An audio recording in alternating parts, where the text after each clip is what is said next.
itu menunjukkan bahwa kita perlu diperhatikan. Misalnya, tips membangun komunikasi adalah, saya istilahnya kalau di tulisan itu di-highlight dengan intonasi suara saya. Perhatikan ya anak-anak, sedikit meninggi. Jadi, yang pertama adalah perhatikan ya anak-anak, kita attention pada mereka. Jadi, yang pertama, kita mempelajari mengenai apa sih tugas dari Pramuka Jawa Barat. Itu lebih ke lirik. Sebenarnya warna suara, pola gerak itu akan merubah penampilan kita. Menentukan kita tuh mau didengar atau enggak. Menentukan apakah audiens itu percaya atau enggak sama yang kita katakan. Beda kalau misalnya kita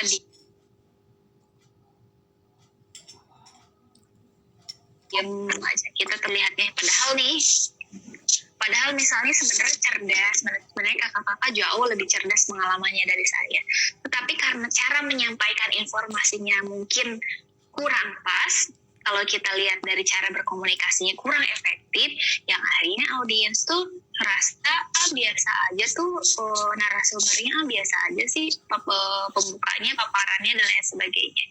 Jadi menurut saya dari mulai gerak tangan, tubuh tidak hanya pada presenter, tapi semua orang. Tadi juga Pak Ustadz kan ada gerakan tangan, jadi dia nggak, walaupun misalnya Pak Ustadz nggak yang terlalu tapi dia ada gerakan tangan, menandakan bahwa dia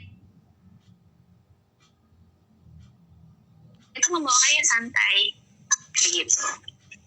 Begitu sih, Kak Cucu, mungkin mudah-mudahan tadi mohon maaf kalau Kak Endar dari Banjar, saya ke audio ke saya kurang jelas, tapi mudah-mudahan tadi mewakili juga pertanyaannya sama dengan pertanyaan dari Kak Asep mengenai kiat komunikasi, begitu.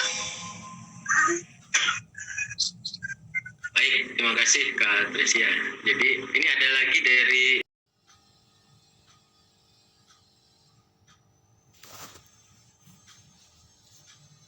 pertanyaan untuk Kak Tresia. Terima kasih. Nah, lalu yang kedua untuk Kang Dapa.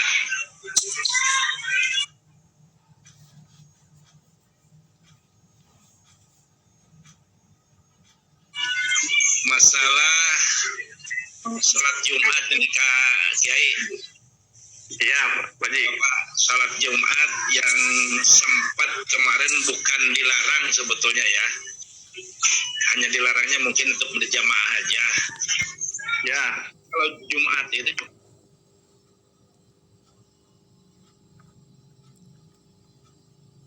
Jumat itu kan harusnya berjamaah. ya. Berjamaah, sementara ini dilarang, harus dilaksanakan di rumah. 3 kali tidak melaksanakan.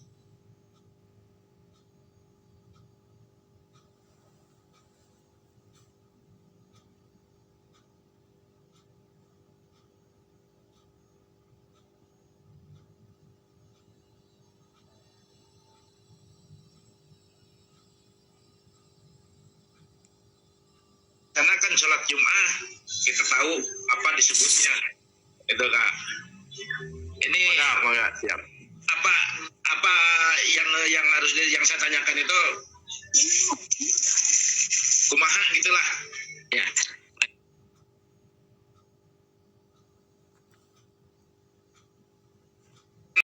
Kang dapat Teresia, Kang Eri juga teman-teman. Terima kasih. Salam Pramuka.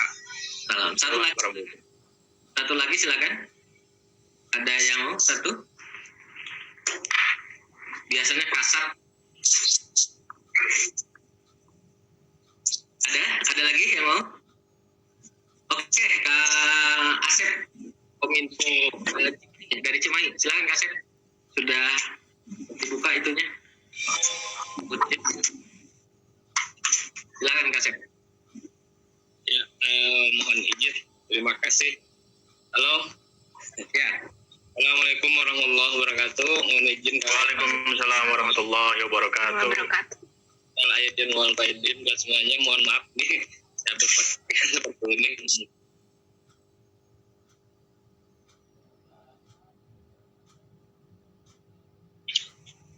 Ya, sakit banget tetap bersilaturahmi mungkin Pak ya.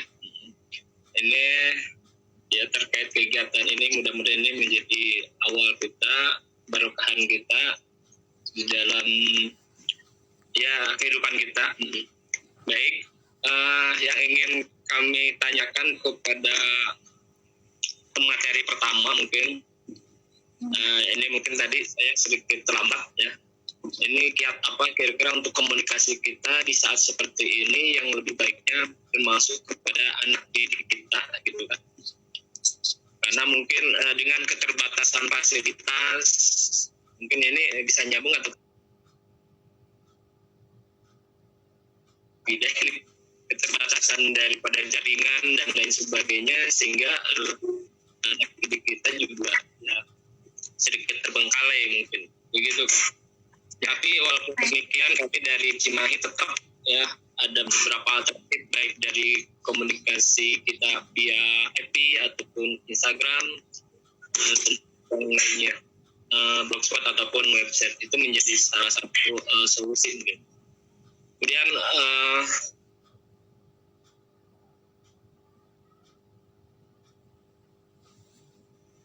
untuk ini Pak Ustadz ini ya memang di saat seperti ini ibadah kita sedikit terhambat juga ya, terlebih lagi dengan keadaan COVID ya, wabah ini mudah-mudahan ini cepat reda dan semuanya kita juga diberi kesehatan dan keselamatan.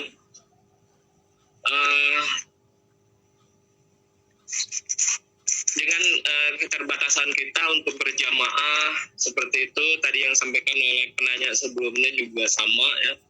Kalau misalkan kita tidak sholat Jumat 3 kali ya mungkin alangkah baiknya kita harus bisa mencari juga ya Kak ya, tempat yang menyelenggarakan sholat Jumat ya.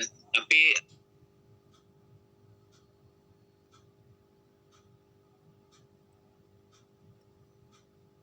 dalam hal ini juga ini kita serba dilematis dengan adanya ya PSBB ya, pembatasan dan lain sebagainya. Tapi walaupun demikian, ini sedikit saran saja, kita harus bisa mencari solusi dan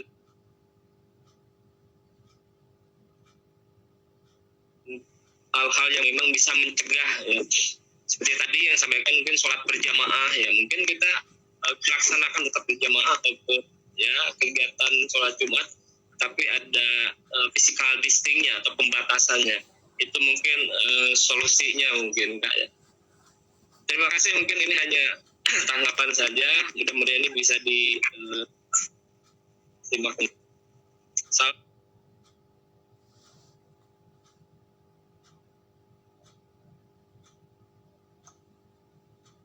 Assalamualaikum warahmatullahi wabarakatuh. Waalaikumsalam warahmatullahi wabarakatuh, Kang Asep. Kak Tresia Ya, siap. dari Ya. Enda Banjar, dari Enda di Banjar, kemudian juga dari Kak Cucu di Kabupaten Bogor dan Kak Asep dari Cimahi. Kalau Kak Enda tadi melihat bagaimana komunikasi ya seperti ini, hampir sama dengan Kak Asep dari Cimahi di saat keterbatasan kiat-kiat komunikasi. Kemudian Kak Cucu, ini apakah gerakan tubuh jadi mempengaruhi bagi audien ketika jadi MC atau lain sebagainya? Silakan Kak Tresia. Baik, hatur nuhun Kak Eris.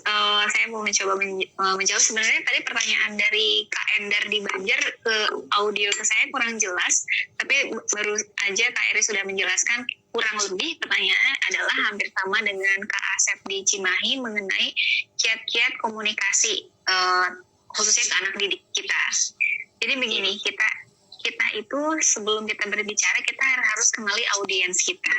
Jadi kita nggak bisa menyamakan audiens kita dengan teman sejawat, dengan yang seusia dengan kita. Apalagi misalnya sama anak didik, kita tuh harus tahu mereka itu sukanya apa sih. Nah sekarang kita itu selain melek teknologi, kita juga harus dipaksa untuk menjadi kekinian. Kenapa saya bilang kekinian?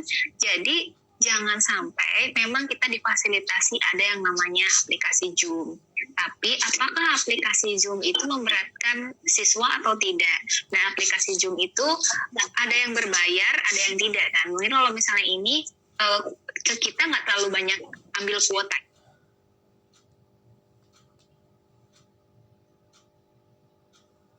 Kita, tetapi bisa dibayangkan kalau misalnya kita dikit-dikit Zoom sama anak didik atau kita dikit-dikit rapat rapat Zoom yang tidak berbayar itu kan kuotanya sama-sama nyedot tuh. Nah, jangan sampai itu menurut saya kurang efektif. Kalau yang masih bisa dibicarakan melalui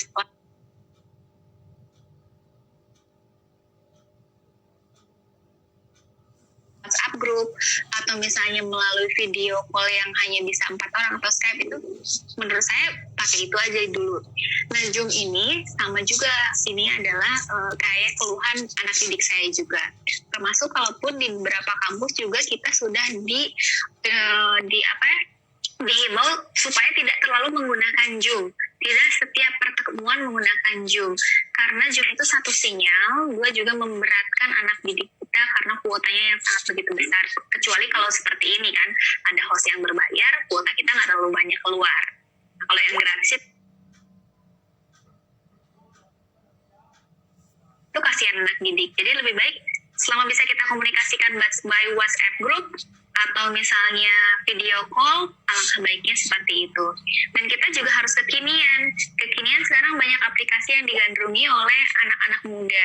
Seperti misalnya semuanya itu sekarang itu mau nggak mau harus ada yang namanya implementasi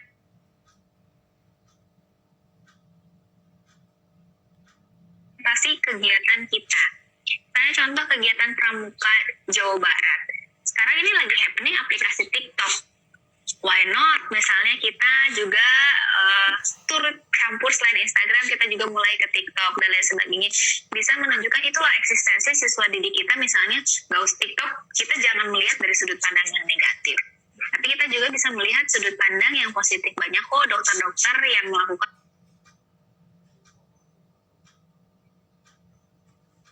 misalnya gerakan aksi cuci tangan. Lalu misalnya kita untuk membangkitkan semangat anak-anak juga, yuk bikin TikTok yuk, misalnya lihat pramukanya seperti apa, gerakan pramukanya seperti apa. Nah, kegiatan-kegiatan yang seperti itu juga yang harus kita bangun. Artinya ke anak didik khususnya, kita tidak bisa memaksakan nih harus Zoom karena sekarang kan lagi ini Zoom. Jadi kita juga harus mengukur kemampuan anak didik kita mampu atau tidak untuk mengikuti pola yang kita berikan, komunikasi yang kita berikan. Jangan sampai kitanya aja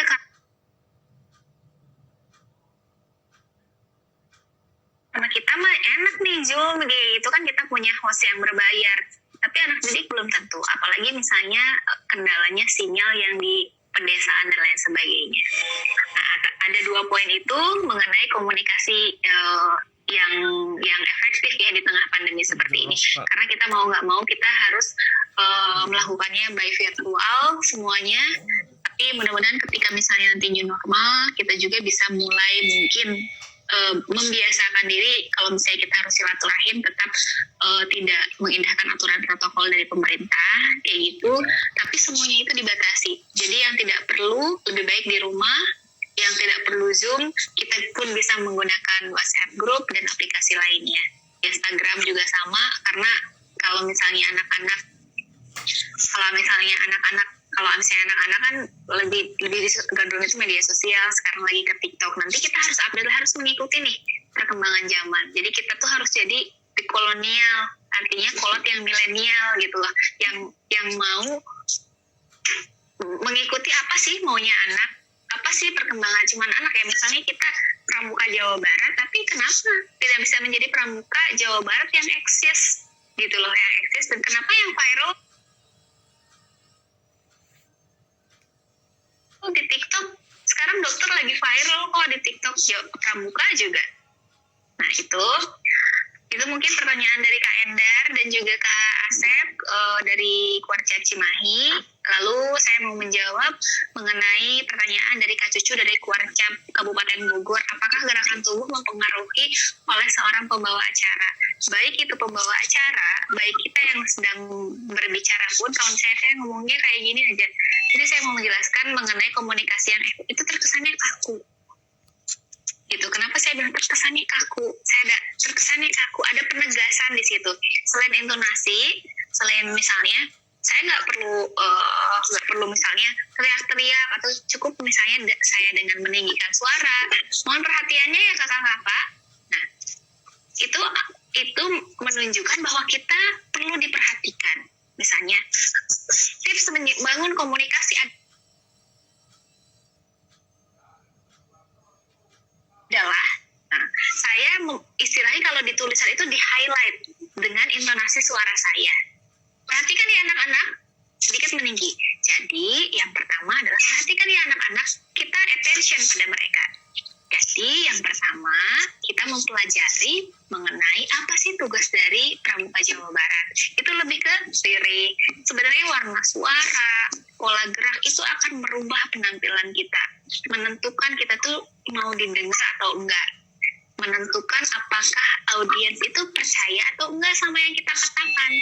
Beda kalau misalnya kita diem aja, kita terlihatnya padahal misalnya sebenarnya cerdas, sebenarnya kakak-kakak jauh lebih cerdas pengalamannya dari saya, tetapi karena cara menyampaikan informasinya mungkin kurang pas, kalau kita lihat dari cara berkomunikasinya kurang efektif, yang akhirnya audiens tuh merasa biasa aja tuh, narasumbernya biasa aja sih, pembukanya, paparannya dan lain sebagainya.